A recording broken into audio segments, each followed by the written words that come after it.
Mr. Peach, Bank Reconciliation Statement. Question and solution. So if we look up here at the top, we can see that this is the bank account, or cash book, of Mr. Peach for the month of March.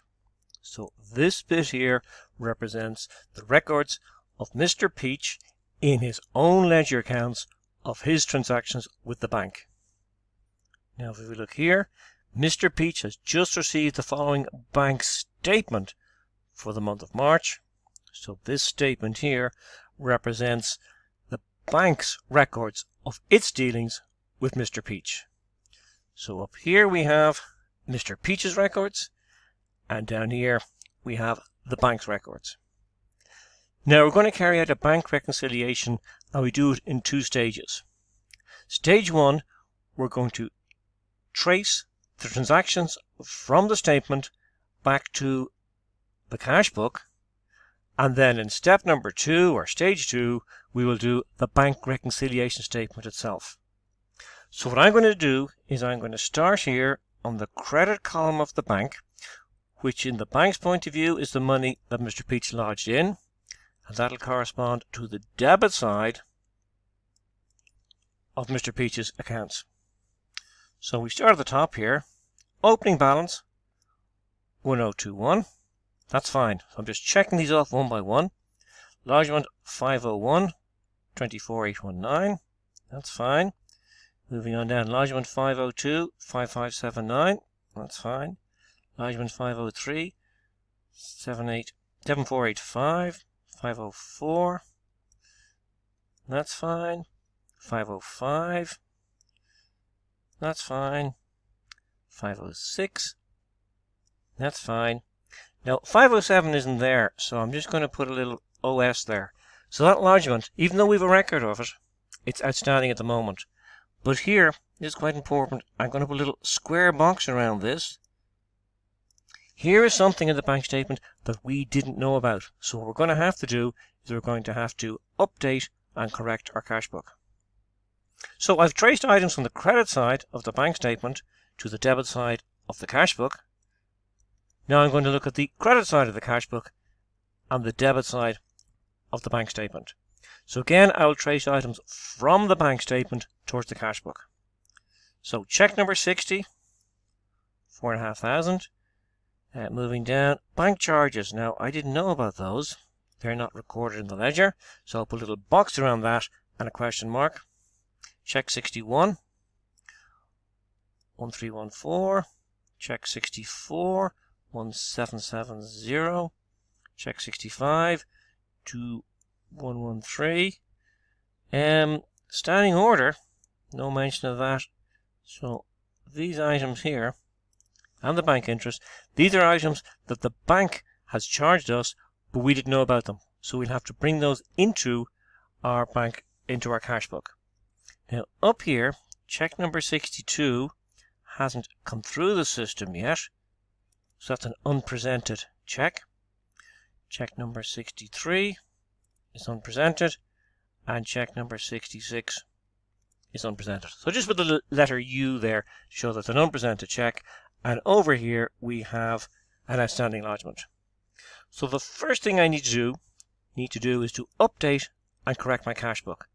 And there are 1, 2, 3, 4 items that I need to put in here.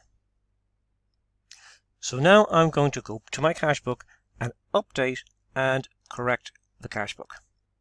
So I've got my cash book here, and I will put in the balance 9783. In fact, if I just go back and check that, we can see there's the balance 9783. And now I will put in the bank gyro, which was missing. This was money that was sent into our account, but we hadn't recorded it, so I'll add that in there. So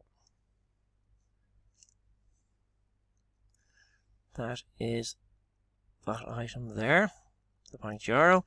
And then I have 3 items here: the bank charges, the standing order, and the bank interest. That is money that's come out of the account, so I now need to include that.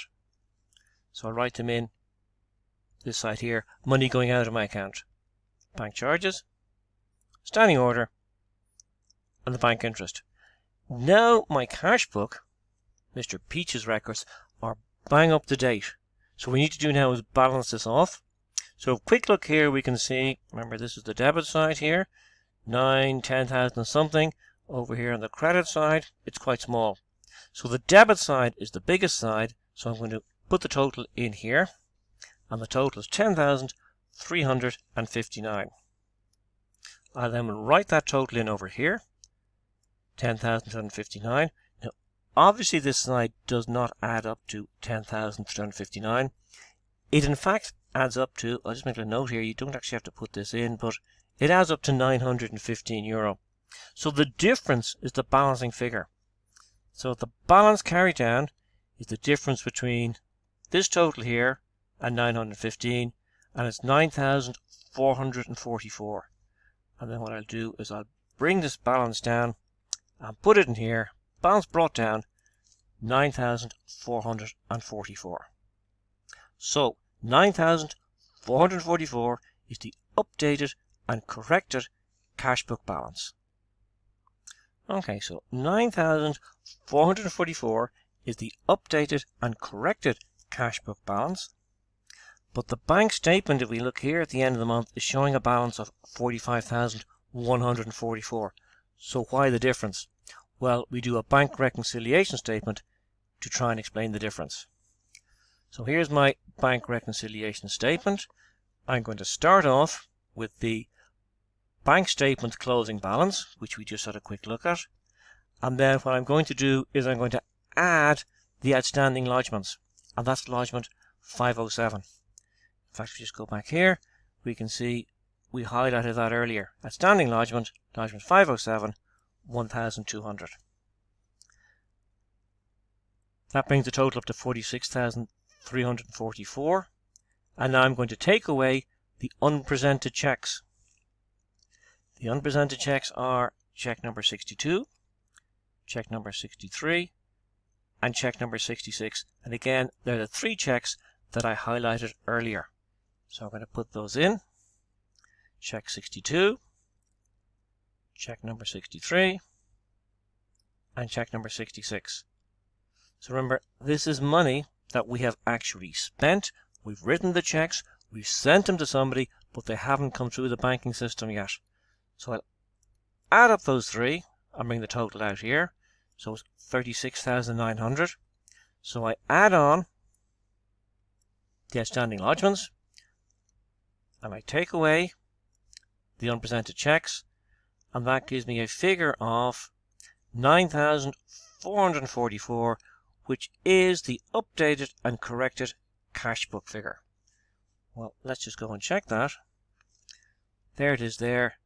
The balance, the updated and corrected cash book figure, 9,444, and there it is there. So I'm quite happy that the difference between the figure in my bank statement and the figure in my own cash book can be explained by timing.